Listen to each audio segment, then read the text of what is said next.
ஜுல்ஃபிகர் அலி புட்டோ என்ன சொன்னார் தெரியுமா? நாங்கள் புல்லை தின்றாவது நாங்கள் அணுகுண்டை தயாரிப்போம் அப்படின்னாரு. நீ அணுகுண்டை தயாரிச்சுட்டு புல்லை தான் தின்னுக்கிறாங்க. ஸோ புல்லை தின்று அணுகுண்டு தயாரிக்கல, அணுகுண்டு தயாரிச்சுட்டு புல்லை தின்ற நிலைமைக்கு வந்துட்டானுங்க. இந்த மாதிரி ரத்தம் ஓடும். ஆனால் தம்பி அது உங்க ரத்தம் தான் ஓடும். பரவாயில்லையா? அதாவது என்ன சொல்றது, ரொம்ப அழகாக சொல்லுவாங்க பாகிஸ்தானை பற்றி.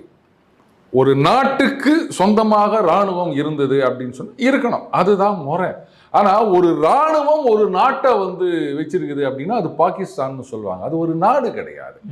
இன்னைக்கும் பார்த்தீங்கன்னா அது அமீர் முனீரா, அந்த ஆர்மி சீஃப், அவருக்கு டேர்ம் முடிய போகுதுன்னு சொல்கிறாங்க.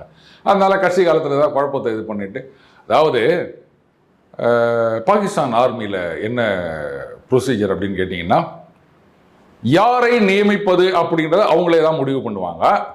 அரசாங்கம் கிடையாது.